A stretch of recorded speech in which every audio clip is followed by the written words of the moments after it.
آج آصف اور اس کے دوست کے ساتھ میری سہاگرات تھی۔ میں نے زندگی میں ایسا کبھی نہیں سوچا تھا کہ مجھے 2 لڑکوں کے ساتھ میری عزت نیلام ہوگی، وہ بھی شادی کی رات۔ جب میرا شوہر کمرے میں داخل ہوا تو میرے شوہر کا دوست کمرے میں آ گیا۔ اور پھر کہانی کو پورا اینڈ تک ضرور دیکھیں۔ خالہ نے میری شادی اپنے چھوٹے بیٹے سے کر دی تھی۔ میں تو ایک جوان خوبصورت 22 سال کی لڑکی تھی، لیکن خالہ اپنے سب سے چھوٹے بیٹے سے میری شادی کر دی تھی۔ لیکن میں اس سے شادی نہیں کرنا چاہتی تھی، لیکن خالہ ظلم زبردستی سے میرا رشتہ اپنے چھوٹے بیٹے سے طے کر دیا تھا۔ میں اس رشتے کو لے کر بہت ہی رنجیدہ ہو گئی تھی۔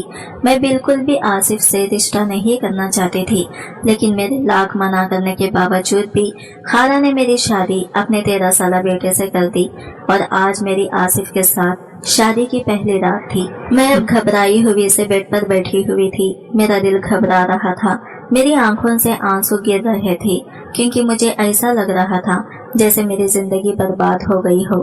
میں جوان تھی، خوبصورت تھی، 22 سال کی تھی، لیکن میرا شوہر صرف 13 سال کا تھا۔ پتا نہیں وہ کیسے میری خواہشوں کو پورا کرے گا، کیسے میری پیاس کو بجھائے گا۔ یہ تو ایک چھوٹا سا بچہ تھا، اور مجھے یہ بالکل بھی اچھا نہیں لگتا تھا، کیونکہ خالہ نے جب سے ہمارا رشتہ طے کیا تھا تب سے آصف مجھے بہت ہی گندی نظروں سے دیکھتا تھا، اور اس کا ایک دوست ہمارے گھر پر آتا تھا۔ وہ آصف کے ساتھ مل کر میرے وجود پر نظر ڈالتا تھا۔ میں جب بھی کچن میں کھانا بناتی تو گرمی کے کارن دوپٹہ نکال کے دروازے پہ اٹکا دیتی تھی، لیکن تبھی آصف اور اس کا دوست کسی چیز مانگنے کے بہانے کچن میں آ جاتے اور چھپ کر میرے وجود پر نظریں جمع کرتے۔ ایک دم سے میری نظر ان پر پڑ جاتی تو آصف اور اس کا دوست بھوکلا جاتے۔ میں ڈر کے مارے جھٹ سے اپنا دوپٹہ نکال کے اپنے سینے پر ڈال لیتی، اور ان کو غصے بھری نظروں سے دیکھتی تو وہ دونوں وہاں سے بھاگ جاتے۔ مجھے ان کی حرکتیں کچھ اچھی نہیں لگتی تھی۔ آصف اور اس کے دوست کی نظریں مجھے واہیات نظر آتی تھی۔ آصف صرف 13 سال کا تھا، لیکن خط کاٹ کا اچھا تھا، لمبا اونچا تھا، اور شروع سے ہی وہ مجھے گندی نظروں سے دیکھتا تھا۔ لیکن خالہ تو آج اس کے ساتھ میرا نکاح کروا کے میری زندگی ہی برباد کرتی تھی۔ مجھے تو آصف سے اتنی ہی شکایت تھی، لیکن مجھے کیا پتا تھا آصف اتنا آگے بھی جا سکتا ہے۔ یہی سب سوچتے ہوئے میں بیڈ پر بیٹھی تھی، اور میری آنکھوں سے آنسو رکنے کا نام نہیں لے رہے تھے، لیکن اب میں کیا کر سکتی تھی؟ اس سب کو قبول تو کرنا ہی تھا نا مجھے۔ بیڈ پر بیٹھے انتظار کرتے ہوئے مجھے کافی وقت گزر چکا تھا، لیکن ابھی تک آصف کمرے میں داخل نہیں ہوا تھا۔ انتظار کرتے کرتے میری کمر اب اکڑ چکی تھی۔ بس اب میں اور انتظار نہیں کر سکتی۔ یہ سوچ کر لیٹنے ہی والی تھی کہ آصف کمرے میں داخل ہوا۔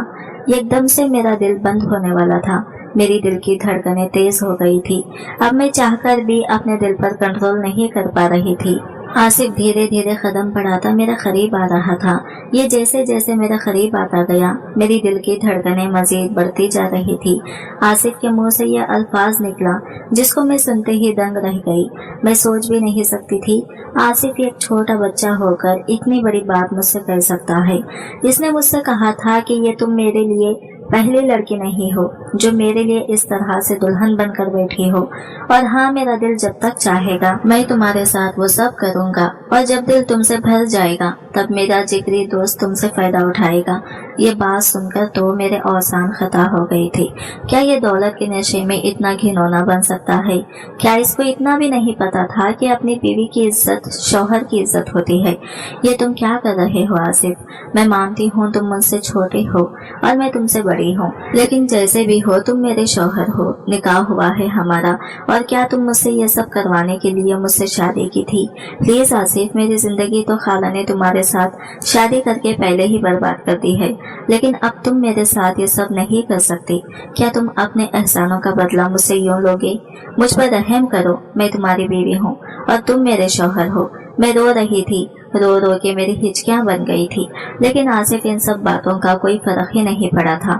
اس نے جھٹ سے میرا دوپٹہ دور اچھال دیا اور مجھے سینے سے لگا کے اپنے ہاتھوں سے میری جیکٹ کے بٹن کھولنے لگا۔ میرے لاکھ کوششوں کے باوجود بھی میں اس کے گرفت سے دور نہیں ہو پا رہی تھی۔ یہ مجھے بہت مضبوطی سے پکڑ رکھا تھا۔ آصف، میرے ساتھ نہ کریں، لیکن یہ تو رئیس باپ کا ایک بگڑی ہوئی اولاد تھا، تو کیسے میری بات مانتا؟ میری جیکٹ کے بٹن کھولنے کے بعد یہ میرے وجود سے لگ گیا اور زور سے مجھے بیڈ پر پٹکا اور میرے ساتھ وہ سب کچھ کرنے لگا۔ जिस को मैं अपने ख्वाब में भी नहीं सोच सकती थी। मुझे आसिफ की जबरदस्ती देखकर ऐसा लग रहा था जैसे ये अपना हक वसूल नहीं बल्कि मेरा रेप कर रहा हो। इसकी अजियतों को सहकर मेरी सुसक्कियां निकल गई थी। इसकी शिद्दतों को बर्दाश्त करके अब मैं हिम्मत हार चुकी थी। मेरे गले से आवाज भी नहीं निकल रही थी। इसके भारी वजूद से मैं नीचे दबक सी गई थी। जब इसने मेरे साथ वो सब कुछ कर डाला तब ये मुझसे पीछे हट गया। जब मैंने पीछे मुड़कर देखा तो सफेद चादर खून से लिपट हो चुकी थी। ये 13 साल का उम्र का बच्चा बहुत ही जुनूनी था। अब मैं भी एक भरपूर जवान थी, इसलिए मेरा खून बह गया। ये अपना शर्ट पहनता बाहर निकल गया। मुझे पलटकर देखा भी नहीं था। अब मैं डर के मारे कांप रही थी। मेरा पूरा वजूद कांप रहा था। मैं अब इसलिए डर रही थी क्योंकि इसने मेरे कान में सरगोशी की थी कि अब मेरा जिगरी दोस्त आएगा और तुम इसे खुश करोगी। खबरदार, अगर तुमने इसे शिकायत का मौका दिया तो तुम सोच भी नहीं सकती मैं तुम्हारे साथ क्या कर सकता हूँ। इसकी बात सुनकर मैं डर गई थी क्योंकि आसिफ खान जो कह देता वो करके भी दिखाता था। लेकिन इसकी शिद्दत से ही मैं बेहाल हो चुकी थी। अब पता नहीं इसके दोस्त को कैसे खुश कर पाती। ये सोच सोचकर मेरा दिमाग फटा जा रहा था। पता नहीं क्यों अल्लाह ने मुझे इतना बदनसीब बनाया था। क्या मेरा कोई हक नहीं है अपनी मन मर्जी के मुताबिक जिंदगी जीने का? यही सोचकर मेरे आंखों से बेतहाशा आंसू बह रहे थे। आसिफ ने तो अपनी शिद्दतों से मुझे बेहाल कर दिया था। थकावट की वजह से मुझे नींद भी आ रही थी, इसलिए लेट गई। रात के 3 बज रहे थे। कमरे में घुप अंधेरा था और मैं गहरी नींद में सो गई थी। मैं ऐसे ही सो रही थी कि किसी का हाथ मेरे लम्स पर लगने की वजह से मेरी नींद खुल गई। किसी ने मुझे पीछे से टाइट पकड़ा हुआ था। कमरे में अंधेरा होने की वजह से मुझे कुछ दिखाई नहीं दे रहा था। तो फिर इसी दौरान मेरे कान में सरगोशी होने लगी। कैसे हो जाने मन, तैयार होना। ये सुनते ही मेरी चीखें निकल गई थी क्योंकि ये कोई और नहीं बल्कि सच में आसिफ का दोस्त ही था और इसने भी मेरे साथ वो सब कुछ किया जो आसिफ ने मेरे साथ किया था। मैं रो रही थी, चिल्ला रही थी, लेकिन कोई मेरी मदद के लिए नहीं आया था। ये तो बहुत बड़ा बंगला था और मेरी आवाज कहां से इन लोगों तक पहुंचती। आसिफ का दोस्त भी बड़ी शिद्दतों के साथ मुझसे वो सब कर रहा था। अब मैं तो बेहाल होकर बेड पर पड़ी हुई थी, लेकिन आखिरी में आसिफ ने मेरे साथ ये कैसी हरकत कर दी जिसे देखकर मेरी चीखें निकल गई। और इसने मेरा नाम उस्मा है। मेरे पैदा होते ही मेरे माँ बाप वफात पा चुके थे। इस दुनिया में मेरा कोई न था सिवाय खाला के। खाला तो अच्छे ऊंचे खानदान में शादी होकर गई थी, लेकिन बदकिस्मती ये थी कि ये अपने शौहर की दूसरी बीवी थी और इनके शौहर के 2 बच्चे पहले से ही थे जो कि बहुत बिगड़े हुए थे। जब मैं 18 साल की थी तब मेरी खाला रुखसत होकर गई थी और साथ में मुझे भी अपना साथ शौहर के घर लेकर गई थी। खाला तो बहुत ही खूबसूरत और जवान थी। इनके शौहर इनको देखकर अपना दिल हार बैठे थे, इसलिए इनके शौहर मुनीर ने इनके लिए रिश्ता भेज दिया। खाला तो मुनीर के घर मुलाजिमत करने जाती थी और ऐसे में मुनीर ने खाला को पसंद कर लिया और इससे शादी कर ली। मुनीर की पहली बीवी किसी कार एक्सीडेंट में मर चुकी थी। इसको मरे हुए 3 साल हो गए थे और इनके बच्चे बाहर के मुल्क पढ़ने के लिए गए हुए थे।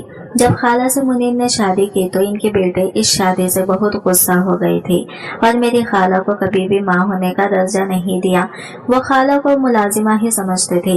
बड़े बेटे का नाम फरहाद था और गुस्से की वजह से वापस पाकिस्तान नहीं आया था, लेकिन 13 साल आसिफ घर आया था।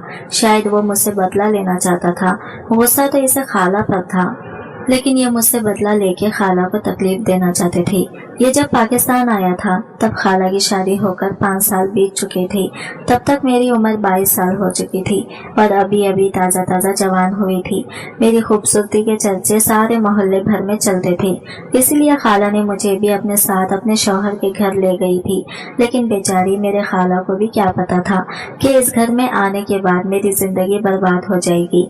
खाला तो अपने साथ साथ मुझे भी सहारा देना चाहती थी, लेकिन इन्हें क्या पता था कि मेरी इज्जत की कोई अहमियत ही नहीं थी। आसिफ तो बेहद बिगड़ा हुआ लड़का था। हर वक्त लड़कियों के इर्द गिर्द ही घूमता रहता था और इसकी हर रात लड़कियों के साथ ही गुजरती थी।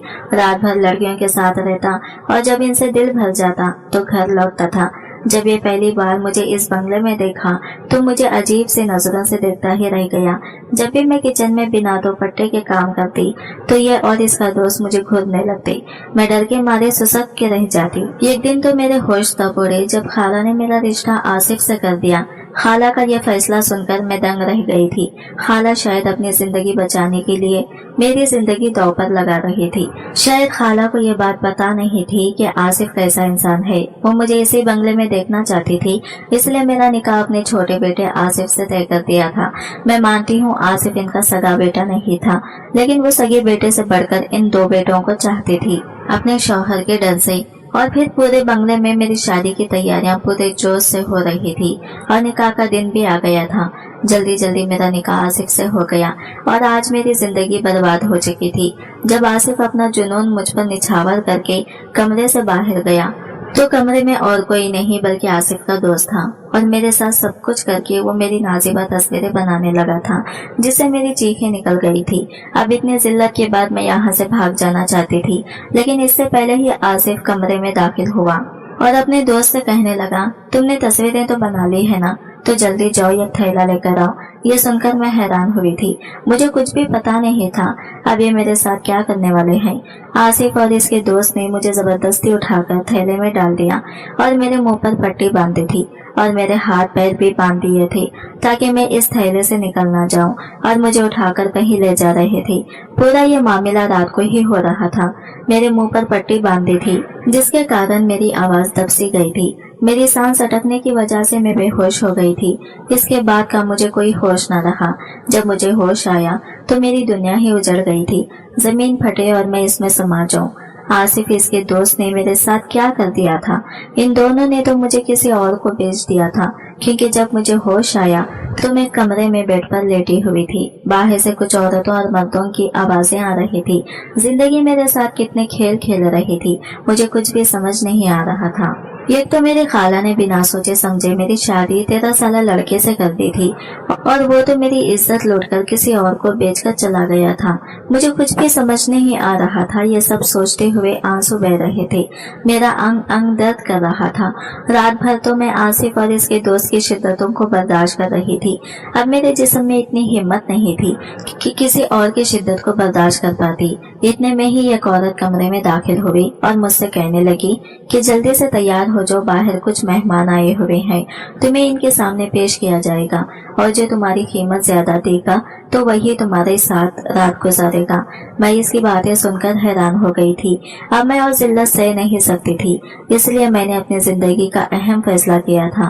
बार बार बेइज्जत होने का कारण मैंने ये कैसा काम किया जो कोई भी लड़कियां ऐसा काम हरगिज नहीं कर सकती थी। वो ये था कि मेरी खूबसूरती की वजह से मेरे जिस्म को बार बार बेइज्जत होना पड़ रहा था, इसलिए मैंने अपने चेहरे को ब्लेड से काट लिया था।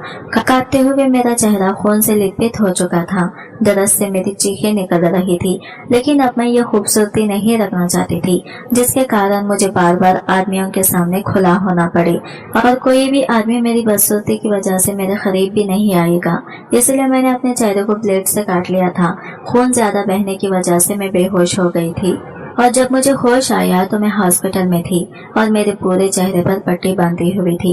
ब्लेड से चेहरा काट लेने की वजह से मेरी खूबसूरती गायब हो गई थी, जिसके कारण अब मैं किसी मर्द का खिलौना नहीं बन सकती थी। और जो आसिफ ने मुझे इस आदमी को बेचा था, वो आदमी तो मुझे हॉस्पिटल में दाखिला करवा के जा चुका था, क्योंकि अब मेरा चेहरा खराब हो चुका था। तो कौन मर्द मेरे साथ रात गुजारने के लिए तैयार होता? अब मुझे तो कोई डर नहीं था, क्योंकि कोई भी मेरे करीब आने के लिए 100 बार सोचता। अब मैं ट्रेन पकड़कर कहीं दूर चली आई थी और सड़कों पर भीख मांगकर अपना गुजारा कर रही थी और अल्लाह ने मुझे हर चीज से बचा के रखा था। लेकिन मेरी एक बदुआ है, अल्लाह आसिफ और इसके दोस्त को गारत करे, जिसने मेरी जिंदगी तबाह व बर्बाद करके रख दी थी। अल्लाह की लाठी बेआवाज है। और दोस्तों, मुझे बताओ, क्या अपनी हिफाजत के लिए और किसी का खिलौना बनने से बचने के लिए मैंने ठीक किया? अपनी राय हमें कमेंट करके जरूर बताएं। आज की वीडियो कहानी आपको कैसे लगी कमेंट करके जरूर बताएगा, और वीडियो अच्छी लगी है तो लाइक शेयर जरूर कीजिएगा और हमारे चैनल को सब्सक्राइब करें फ्रेंड्स। मिलते हैं अगले नए वीडियो के साथ, तब तक के लिए बाय बाय, टेक केयर, अल्लाह हाफिज।